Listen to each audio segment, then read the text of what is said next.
Vic.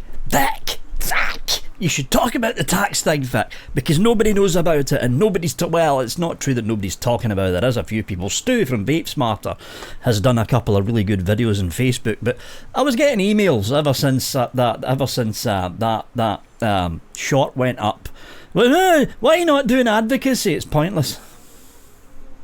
Just being truthful, it's pointless now. More about that later on. But yeah, let's fucking talk about the damn tax thing then.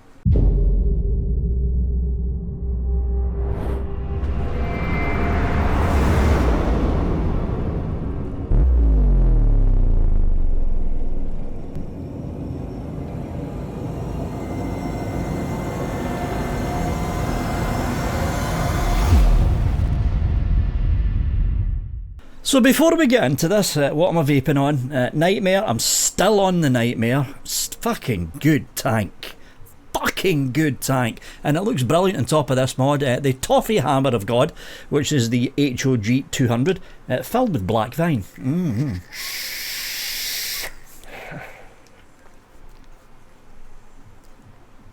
Freshly rewicked.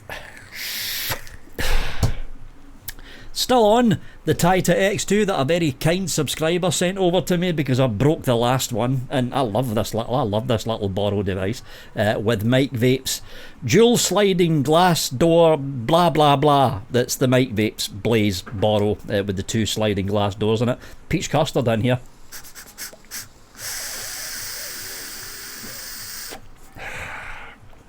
Needs to be freshly rewicked because I'm starting to taste burnt caramel in there. And the Cthulhu Valor, which needs to be filled because there's a drizzle left in there. Cthulhu Valor mouth to lung tank with the MQ class from SX Mini, filled with Drakes. Is it the Burley I've got? Yeah, it's the Burley. In fact, since I've got this in my hand, hold on. Filled with Drake's Burley tobacco at 18mg freebase. Yes. Throat hitty time, and this is a 50-50 juice as well, so there's even more throat hit in there because of all the PG. I like a good throat hit when I'm mouth to lunging. None of this pansy ass 20mg Nick salt which just tickles the back of your throat. You want to when you're mouth to lunging, you want it to feel as if you're inhaling a ball of sandpaper. That's what it should feel like. Hence the 18mg freebase in a 50-50 PG mix. Let's pop you back on. Running at 14.9 watts for some reason, running at 15 watts. Here we go.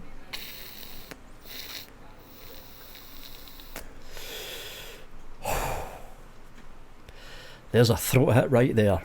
Damn.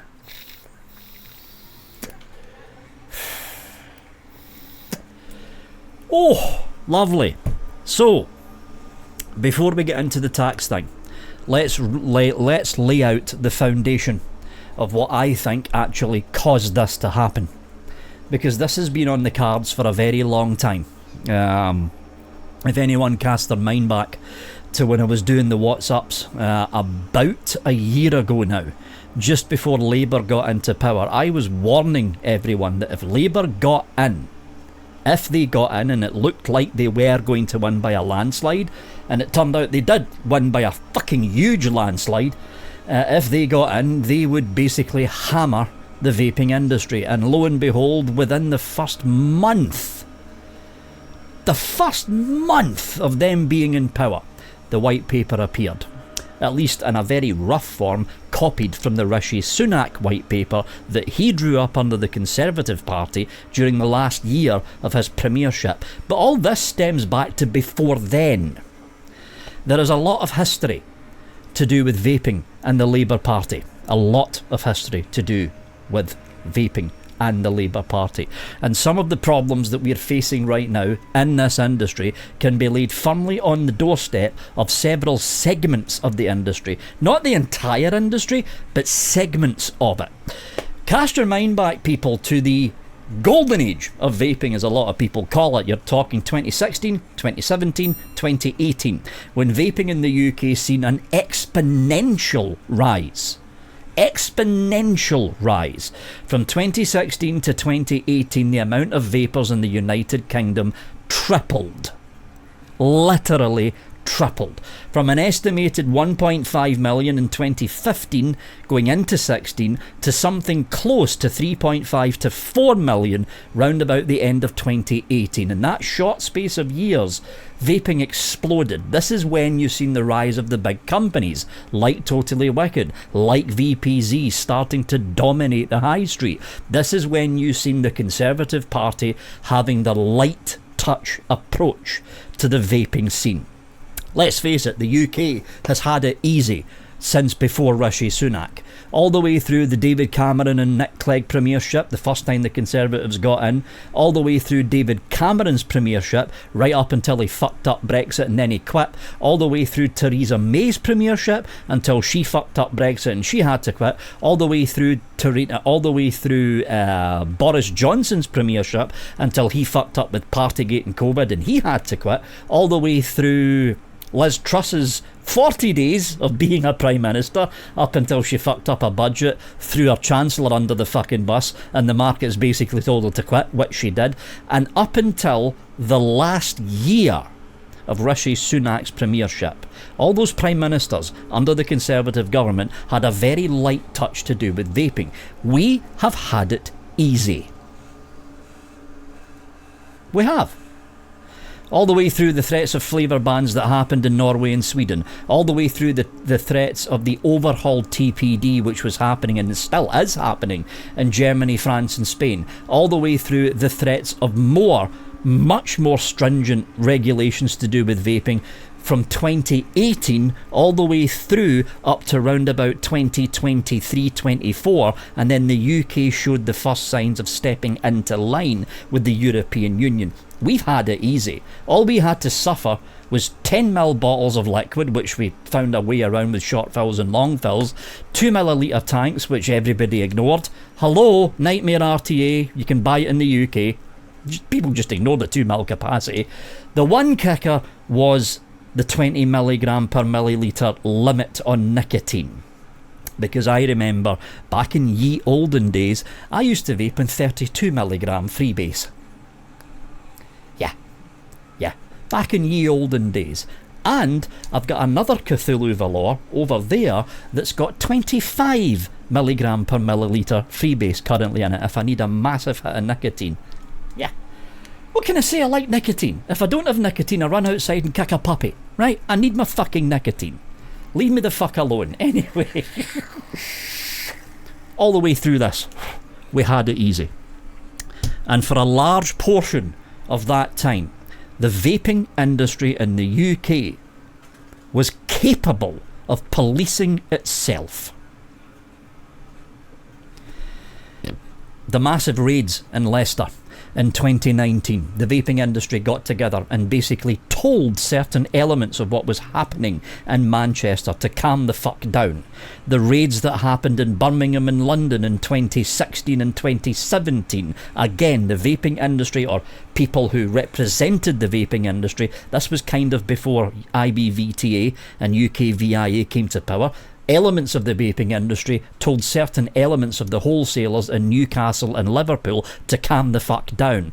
But do you remember what Trading Standards was confiscating back then? Because you need to remember, disposables wasn't really a big thing until about 2023-2024.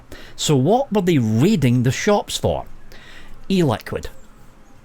And they confiscated millions and millions and I'm sounding like fucking Trump. Millions and millions of pounds worth of e-liquid was confiscated. Whole fucking shops from the top shelf to the bottom shelf were fucking emptied.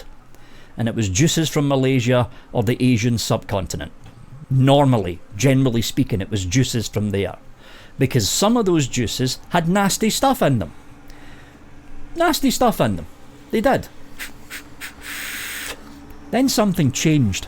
Round about 2019, on the run up to the whole lockdown thing that was going on with COVID, it seemed that the industry, or segments of the industry, were now taking their foot off the pedal by not clamping down on Manchester, where most of the problems were coming from. The rot that started in Manchester basically spread out its arms and infected vast segments of the vaping industry to do with brick and mortar stores. Now, the vast majority of vape shops out there keep it legal. They do keep it legal, but there is a small percentage of vape shops who are in it for one thing and one thing only, as much profit as they can possibly make. And they were ordering these nasty liquids, not nasty juice, that's a company, but actual nasty liquids from these wholesalers in Manchester, and they were selling them dirt cheap on the shelves, and they were short fills and long fill bottles, but they were mostly short fill bottles.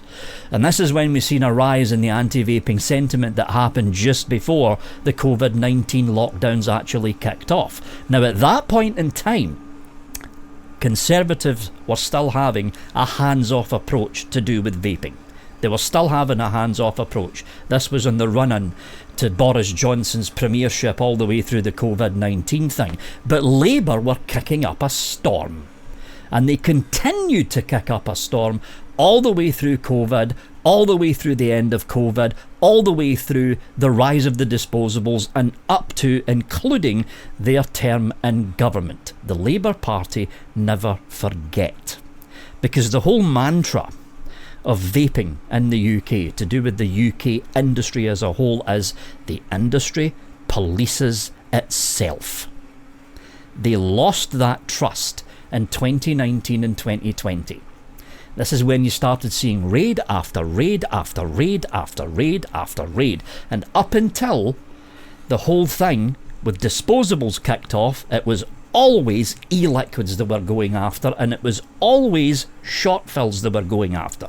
They never confiscated these because they were TPD compliant. That's why they never touched them. Labour has got a very, very long memory when it comes to the vaping industry in the United Kingdom. Fast forward to the last year of Rishi Sunak's premiership, and under pressure from the all-party parliamentary group to do with tobacco control and vaping, again under pressure from a lot of Labour backbenchers and some, but not a lot, of Conservative backbenchers, Rishi Sunak started to turn the thumbscrews even tighter on vaping in his new white paper bill. Did you know something about that white paper bill that a lot of people don't know?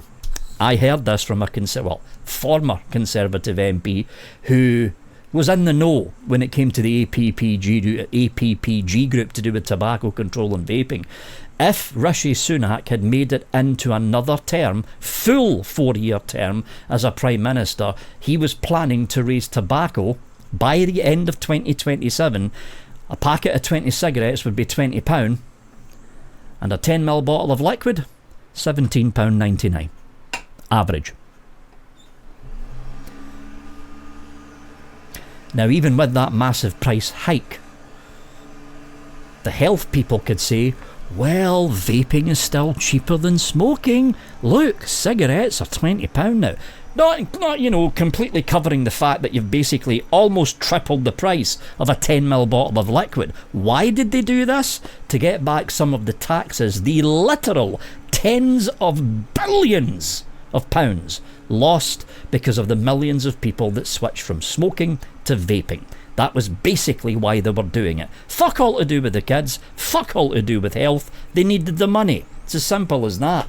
And the rumour was from this former Conservative MP that I was talking to back then, along with rumours that some Labour backbenchers were hearing, that Rishi Sunak was going to implement it with a separate white paper at the beginning of 2027 if he got back into power. Well, we know what happened to Rishi Sunak in history. He called the election too early. He lost and Labour got a big stonking majority. So now we're up to the present day. There's the foundation Labour's now building on top of it. They have not forgotten about the lack of self-moderation that's been shown in Manchester. And it's only very, very recently that UK Via, yes, UK Via, that a lot of people hate, they don't seem to do much for the consumer because, hey, they're a trade group. But it's only recently that UK Via, along with trading standards, has actually went in to try and clean up what's happening with the Manchester wholesalers. A lot of the problems stem from Manchester, and they have done for the past fucking decade, basically. Decade. They've stemmed from Manchester. So now we've got a vaping industry who has no confidence at all within the Labour Party. The Labour Party look at the vaping industry in the UK, and the Labour Party are basically saying, you've had it too easy, you've fucked up numerous times, now we need to control you. But here's the problem. The big problem. Now we get to this bill. UKVIA, IBVTA, VPZ, Totally Wicked, Vape Club, all of the big players in the UK industry have skirted around this bill, but they haven't directly approached it or directly attacked it. The whole point of the two tax bill system is a simple one. You've got the vaping products duty tax, which mainly goes after the hardware, with a light touch on liquids, but it mainly goes after the hardware. Then you've got the vaping stamp duty tax, and it's the stamp duty that goes after this. And the whole premise of the stamp duty system is a e-liquid manufacturer has to contact His Majesty's Revenue and Customs, the HMRC, and say, hey, we are going to be producing 10,000 bottles of X liquid. We need 10,000 stamp duties on these 10,000 bottles. And the HMRC goes, here you go, this is going to cost you your kidneys, your life, your house, your wife, and basically everything to do with you and yours. And the it basically does, because it's a fucking fortune. And the e-liquid company has either got one of two choices. One, they say no and they shut down because they can't sell their liquids legally, or two, they say yes and then they have to bump up the price of their liquids. But here's the problem. This is probably why a lot of people are now starting to worry about this bill, because not so much the product duty side of it, but the stamp duty side of it has a lot of caveats and appendices that's been tacked onto that bill to enable it to expand out even more. For instance, again, from a former Conservative backbencher who's been keeping an eye on this bottle of liquid, just imagine it's a generic blue raz. A generic blue raz. Probably cost, if you walked into VPZ, this will cost you something like a £5, right? £5 for a 10ml bottle of juice running at either 10 or 20mg nic salt, which is the usual two mixes that you get for 10ml bottles of juices in the UK when it comes to salts. £5. So you get this bottle of liquid, then you add the stamp duty system on top of it. But before you add the stamp duty system on top of it, the very light touch that happens with the vaping products duty tax gets added to this, bumping the price up just a tiny little bit. Where do you think the duty tax is taking the baseline price from? From the original price of the bottle or from the taxed price of the bottle? It's the Labour Party. Of course they're taking it from the taxed level that's now been initiated by the first level of tax. So you've got the first level of tax from the vaping products duty tax revenue, then from this level you're now adding the vape duty tax on top of it. But it doesn't end there, because you've got to add VAT. And where's VAT calculated from? Not from the original price of the bottle, from the retail price of the bottle after all taxes have been added. So now you've got one level, two levels and three levels of tax on this what used to be £5 bottle of liquid. I done some quick napkin maths. This £5 bottle of liquid will basically double in price. Just like that. Just like that, because people are concentrating too much on the vape duty or stamp duty tax. They're not including VAT, and they're not including the original products duty tax, which was going to be implemented onto the juice at a flat rate level. Now the product duty tax is mainly going after this, but it also indirectly affects this. Can you imagine what would happen if you took a Shortfill and put it through the exact same tax regime? You wouldn't be doubling the price. You would essentially be quadrupling the price. So a £15 bottle of liquid, Shortfill bottle of liquid, would be round about averaging, depending on how it's calculated, of course with the 20% VAT shoved on top of it, you're going to be looking upwards of 60 quid. 60 quid for a Shortfill bottle of liquid. Nobody's going to afford that. Especially the way the economy is right now. Nobody's going to afford that. Long fills, even with the small amount of liquid at the bottom, which is usually flavourings, around about 15 to 20 millilitre in a 100ml bottle, because most flavourings is done at 15 or 20% of the entire volume of the bottle, you're going to be looking at a long fill doubling or tripling in price. The whole point of this was the original idea that Rishi Sunak had in the last year of him being the Premier. He wanted to ban short fills and long fills. The word got leaked out. Some of you probably remember reading it in the Telegraph that any bottles over 10ml, they were looking at banning them. That was Rishi Sunak's plan, along with the hiked up £17 minimum rate price for a 10ml bottle of liquid.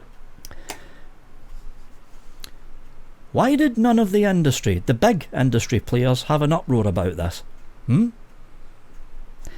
Nothing from UKVIA. Well, they skirted round it a little bit, but nothing about it. Nothing from the IBVTA. Nothing from VPZ. Nothing from Vape Club. Nothing from Totally Wicked. Why are they so silent about this?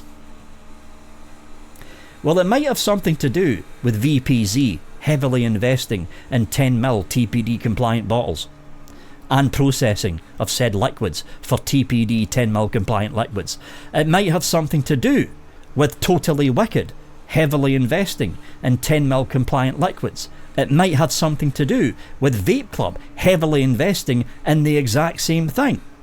There are segments of this industry who are wanting this to happen.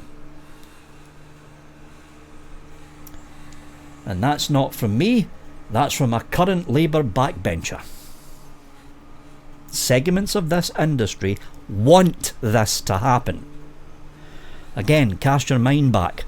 2021, the then CEO of VPZ stated publicly that he wanted to see short fill and long fill phased out and banned in the UK mainstream market. 2022, one of the heads of Vape Club said was it a she? I think it was a he. He wanted to see short fill and long fill large bottles phased out within the next year and a half. In other words, banned by 2024. The former CEO of Totally Wicked said when short fills first came up that short fills would destroy the market, and him and Totally Wicked are what was the word they used? Not employ, implore, that's it. They implored the then Conservative Party to shut down these short fill and long fill liquid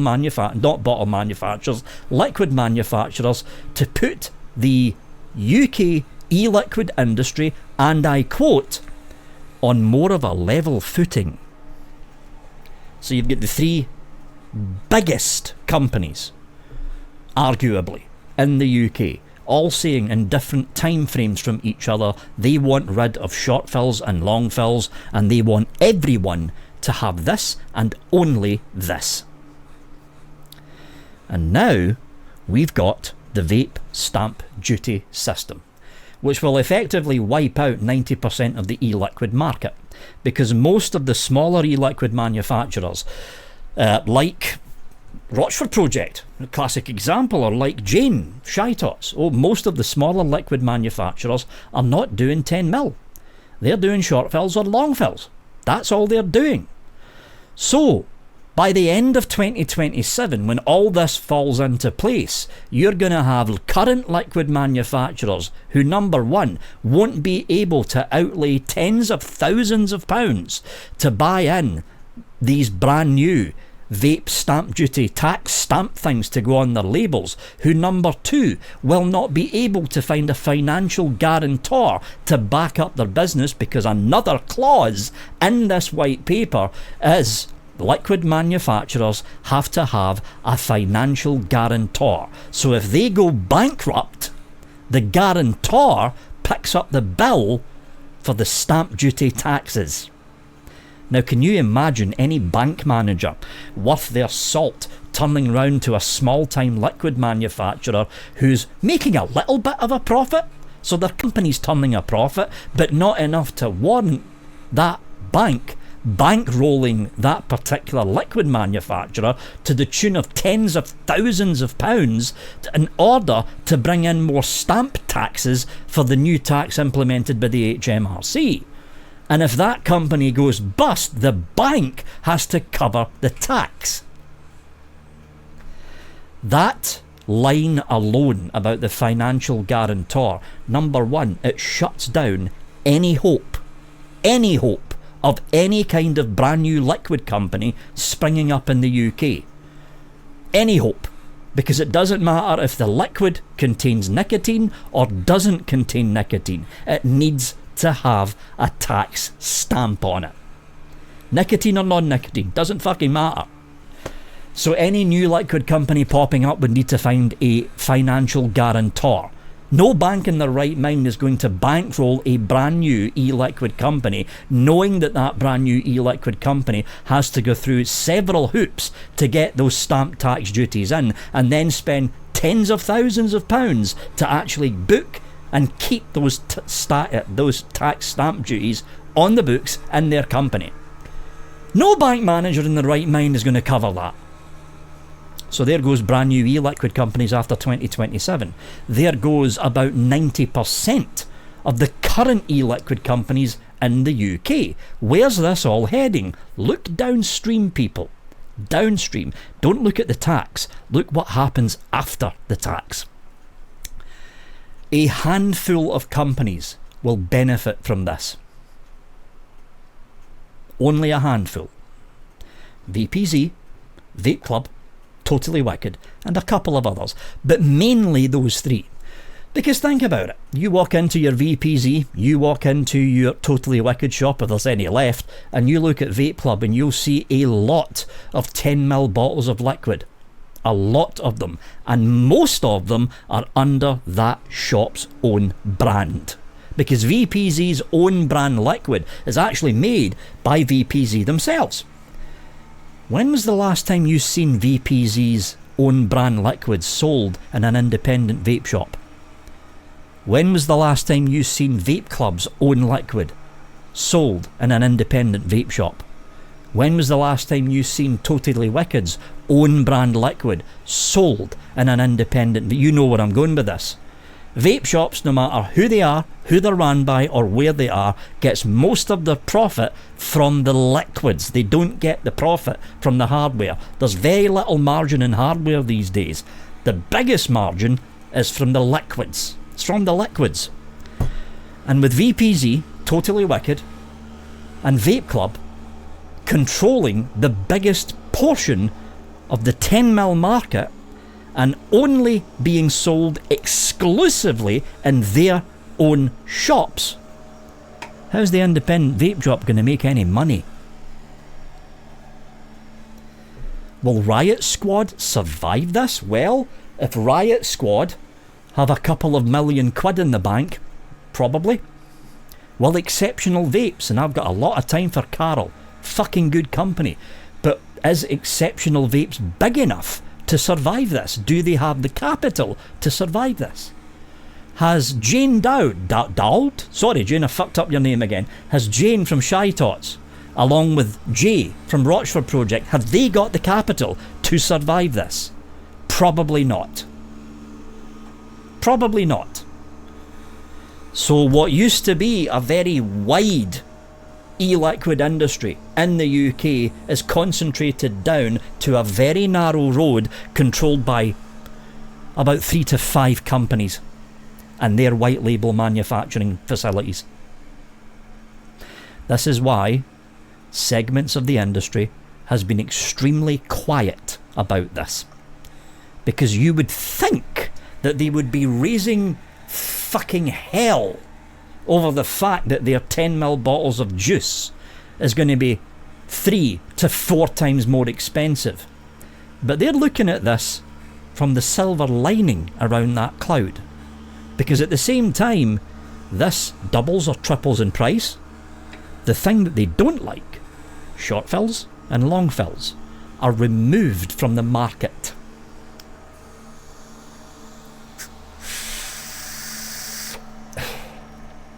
This is one of the major reasons that I am so fucking jaded and bitter about this industry, because it's not a fact of Vic doesn't want to do advocacy anymore. If it was just fighting against the government, fine. But now you're not just fighting against the government, you're fighting against the industry itself at the same time. Segments of which are in favour of what the government want to do. You can't fight that. Or one single reviewer with a bad attitude can't fight that. Can't. Number one, I don't get paid enough. I'm in universal fucking credit now because the industry can't even fucking support me. Number two, I don't have the fucking time. Fighting the industry, or segments of the industry, and fighting the APPG, and fighting the Labour Party would take an actual bona fide consumer group. That's the one thing we're missing right now. An actual legitimate consumer group. Where it's paid membership, maybe £2 a month, maybe a £5 a month, something like that, where it's paid membership, where the money that's accrued in that consumer group's bank account can be used to lobby MPs, can be used to lobby the APPG, can be used to lobby the press, can be used to lobby the media.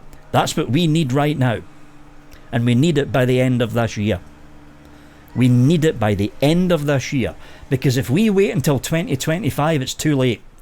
Because by the time this time in 2025 rolls around, 1 year from now, the vaping products duty tax is already in place.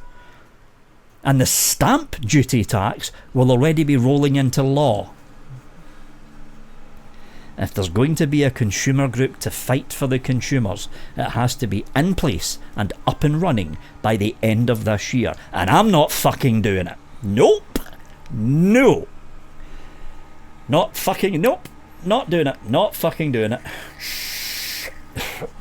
It's going to take somebody who's much more level-headed than me, because if a politician starts giving it this shit, I'll just tell him to go fuck a duck.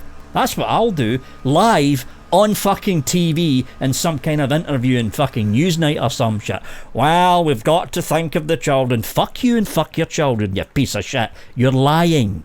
Fuck off. I'd end up saying that on live TV. Is that the kind of thing you want to see representing the vaping community? No, it needs somebody level-headed.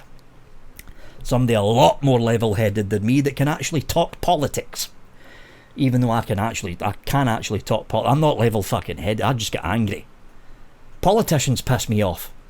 Snaky, fucking slimy, greasy. Oh. So that's where we are, people.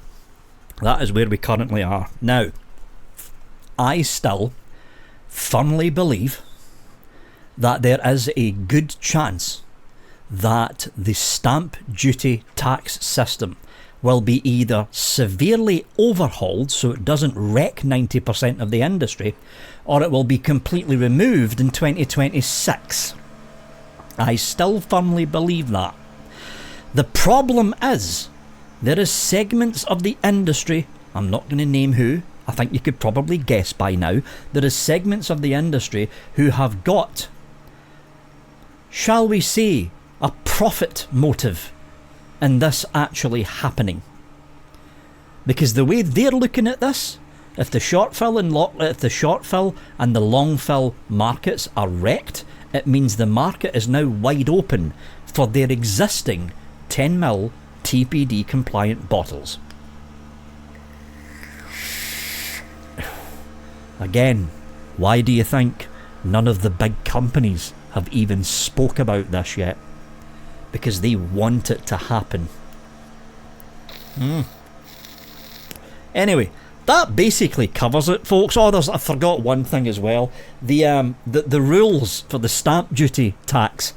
If you're a DIYer, did you know that if you make your own liquid in the privacy of your own home, you buy in your propylene glycol, you buy in your vegetable glycerin, you buy in your flavouring, and you mix it all together in a 100ml bottle, that you, the DIY mixer, has to declare that liquid to the HMRC. I am not joking. It's in the white paper. DIY mixers who mix their own liquids has to phone up the HMRC and declare they've made their own liquid. We are now teetering on the edge of two words that the HMRC can use: tax evasion. Yes, folks, that's how bad it currently is. And as I said at the end of that short that I done, just wait until next year. It's going to get even worse. There is shit that Rishi Sunak was trying to put into that white paper bill if he got re-elected that would fucking curl anyone's straight hair. Yeah. Now I don't know if Labour are planning to follow the entire Rishi Sunak rulebook when it comes to that current white paper. But there was other things in that white paper that Sunak done, like a 35% sales tax on online only vape shops in the UK. Will that happen? Nobody fucking knows. Nobody knows. But that was one of the rumours I was hearing from another Conservative backbencher, a 35% sales tax on online only vape shops. Again, take a guess who gave Sunak that idea.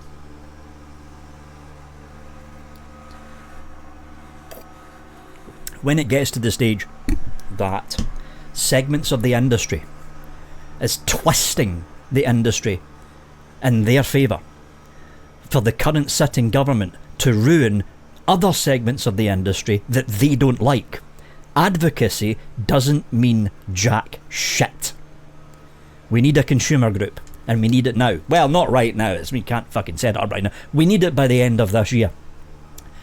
We need it by the end of this year, so when the APPG and Parliament come back from their winter break, there is an all-party parliamentary group who will be looking at a consumer group with a growing vast membership who are not speaking for the industry, they are speaking for the consumers, the voters for the Labour Party. And I think that's the only chance we've actually got. If the stamp duty tax thing remains on the framework, which I think it won't, or it will be drastically changed by the beginning of 2027. And just to reiterate, I'm not leading that fucking group. No. I'm on universal credit. I need to look for a fucking job. Anyway, that's it from me, folks. As always, thanks for watching and have a good one.